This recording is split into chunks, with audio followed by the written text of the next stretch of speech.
Y ahora vamos a continuar con la conversión de ácidos carboxílicos en ésteres. Entonces, en un ácido carboxílico, vean que al hacerlo reaccionar con una base se convierte en el carboxilato y luego puede reaccionar con un haluro de alquilo en una reacción SN2 para darnos una reacción de sustitución en donde sale este grupo oxígeno y sale el oxígeno, ataca por detrás al haluro de alquilo y queda enlazado hacia el oxígeno, dándonos en este ejemplo, partimos del butanoato de sodio, obtenemos el butanoato de metilo.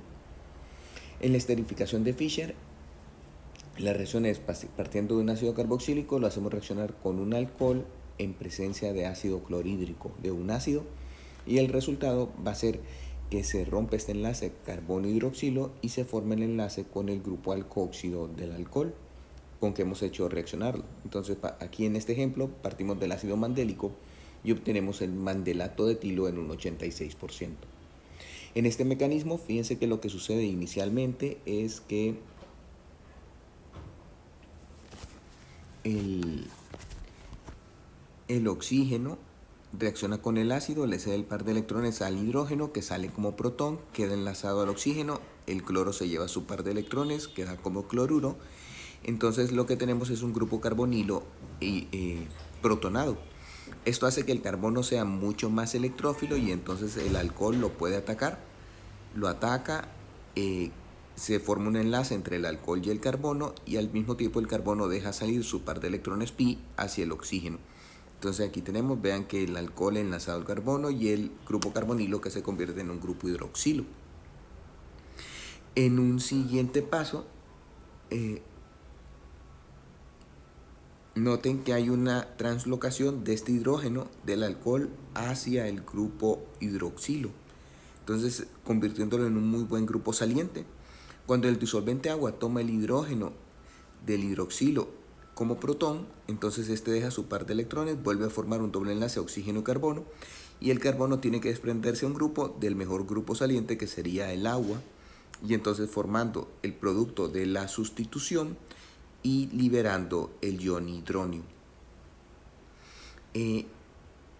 Noten que con esto estaríamos regenerando el catalizador ácido. También que estamos sustituyendo el grupo hidroxilo por un grupo alcoxilo.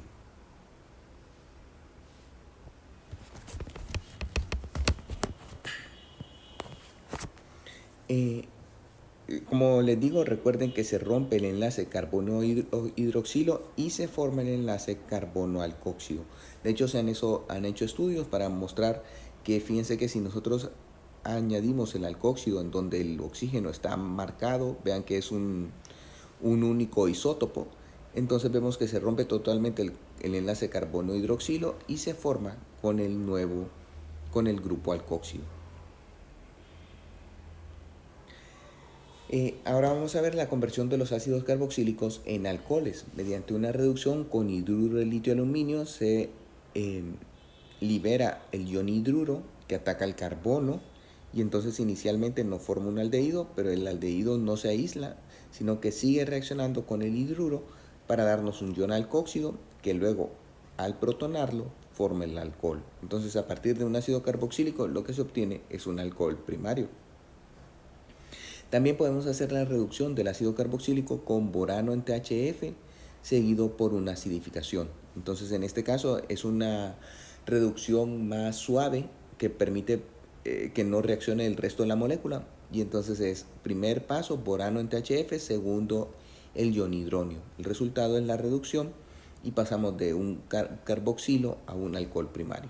En este ejemplo del ácido paranitrofenilacético al 2-paranitrofenil etanol en un 94%. Ahora vamos a ver las reacciones de los haluros de acilo. Recuerden que los haluros de acilo se pueden sintetizar a partir de hacer reaccionar un ácido carboxílico con el cloruro de tionilo, se obtiene el cloruro de acilo. Y si hacemos reaccionar el ácido carboxílico con tribromuro de fósforo en éter, se obtiene el bromuro de acilo. Y como les había dicho, los haluros de acilo son los más reactivos de los derivados de los ácidos carboxílicos y se pueden convertir fácilmente en cualquiera de los otros derivados. De hecho, vean aquí todas las reacciones. En una hidrólisis vamos a obtener un ácido carboxílico. Al hacerlo reaccionar con un carboxilato se obtiene un anhídrido de ácido. Si lo hacemos reaccionar con un alcohol, se obtiene un éster. Al hacerlo reaccionar con un amoníaco o una amina, se obtiene una amida. Entonces noten, aquí en el cloro, en la hidrólisis se sustituye por un hidroxilo, con un carboxilato se sustituye por este grupo carboxilato, el cloro. Si lo hacemos reaccionar con un alcohol, se sustituye por un alcóxido. Si lo hacemos reaccionar, en este ejemplo, con el amoníaco, por un NH2. También puede ser reducido con hidruro de litio aluminio para darnos un aldehído que no se aísla y la reacción continúa hasta dar un alcohol primario. O puede reaccionar con dos equivalentes de un reactivo de Grignard para darnos un alcohol terciario. Entonces ahora vamos a ver todas estas reacciones. En la hidrólisis lo que sucede es que el carbono, que está muy deficiente en electrones, sufre el ataque del agua que le cede el par de electrones, quedando enlazado. Con eso el carbono deja partir sus electrones pi hacia el oxígeno, generándonos un anión alcóxido, y vean aquí el agua enlazada. Luego el oxígeno regresa el par de electrones para volver a formar el grupo carbonilo, y con eso sale un muy buen grupo saliente que es el cloro, generándonos en este caso un ácido carboxílico protonado, que en presencia de una base cede el par de electrones para darnos el ácido carboxílico. También podemos convertir los haluros de acilo en anhídridos de ácido. En este caso, el cloruro de acilo lo hacemos reaccionar con un anión carboxilato. Entonces, un ácido carboxílico que le hemos hecho donar su protón al reaccionar con una base, forma un carboxilato. Por ejemplo, si es el ácido fórmico, al hacerlo reaccionar con hidróxido de sodio, forma el formato de sodio. Y entonces reacciona con el cloruro de acilo para darnos un anhídrido en éter a 25 grados, para darnos un anhídrido acético fórmico. Vean que es un anhídrido no simétrico, en donde las cadenas de carbono son diferentes.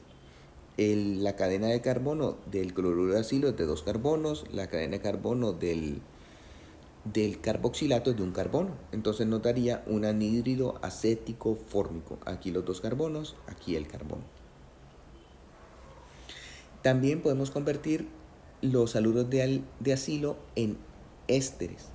Al hacerlo reaccionar un cloruro de acilo con un alcohol en piridina, el resultado va a ser que sale el cloro y se enlaza aquí el oxígeno con el carbono, generándonos un éster. Recuerden que el éster se caracteriza porque va el grupo carbonilo y un grupo alcóxido.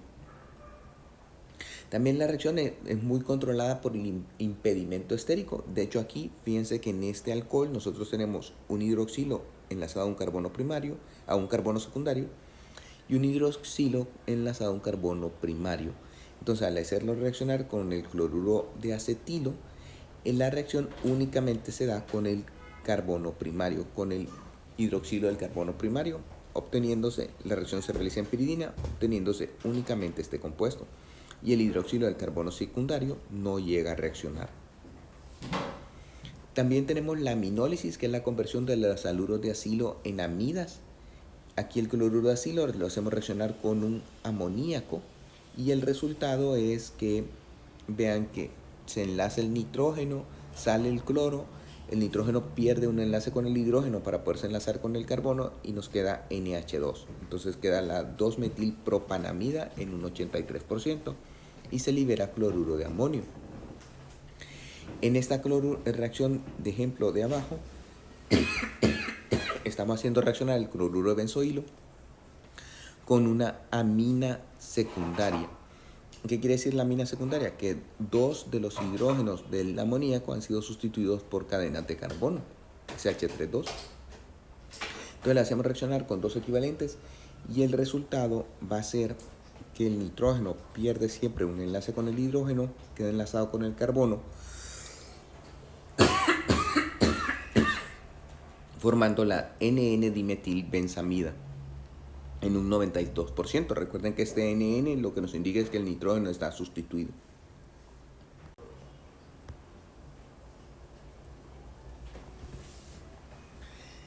Noten que la reacción se hace con 2 equivalentes de la amina o del amoníaco.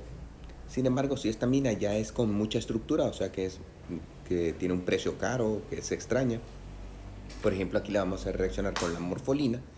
Entonces lo que se hace es que se hace reaccionar con un equivalente de la morfolina y como base se emplea el hidróxido de sodio en agua El resultado va a ser la sustitución del cloro por el nitrógeno y nos forma la trimetosina y liberando cloruro de sodio. También las cloruros de acilo pueden reducirse a alcoholes primarios con hidruro de litio de aluminio en éter seguido por una acidificación. Y pasaríamos en este ejemplo del cloruro de benzoilo al alcohol bencílico, de un cloruro de acilo a un alcohol primario. Noten que los dos enlaces, aquí carbono-oxígeno, son sustituidos por enlaces con el hidrógeno. En la reacción con los reactivos de Grignard, entonces hacemos reaccionar el cloruro de acilo con dos equivalentes de un reactivo de Grignard. Primero se mezcla en éter, seguido por una acidificación. Y ahora lo que sucede es que los dos enlaces carbono-oxígeno son sustituidos por el enlace con los grupos de alquilo del reactivo de Grignard. Y pasamos de un cloruro de ácido a un alcohol terciario. Aquí tenemos el cloruro de benzoilo que lo hacemos reaccionar con el reactivo de Grignard del grupo metilo en éter,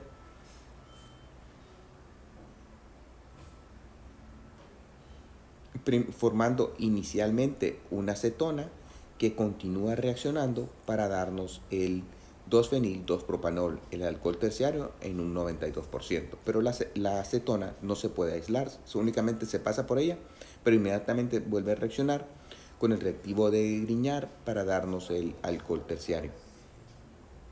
Y finalmente, los cloruros de acilo pueden reaccionar con los reactivos de Gilman. Recuerden los reactivos de Gilman que tienen esta estructura, dos grupos de alquilo enlazado al cobre, litio, se hace reaccionar este reactivo de Gilman, la reacción se hace en éter y el resultado es que el cobre se enlaza con el carbono, vean que de esta manera llevándose sus dos grupos de alquilo y luego el cobre parte llevándose un grupo de alquilo y deja un grupo de alquilo que se enlaza al carbono para darnos una acetona. El resultado es la sustitución del halógeno por un grupo de alquilo proveniente del reactivo de Gilman. Entonces, en este ejemplo, el cloruro de 2,4-dimetil-2-hexenohilo, que posee aquí el cloro, es un cloruro de acilo, lo hacemos reaccionar con el reactivo de Gilman del etilo en éter a menos 78 grados y el resultado es que sale el cloro y vean que se enlaza el grupo etilo. Y bien, por hoy hasta aquí lo dejamos. Vean, revisen sus correos porque les envié los exámenes revisados. Y vamos a hacer el tercer examen esta semana. Les había dejado para que eligieran la fecha. Así que ahora les escribo en el grupo también.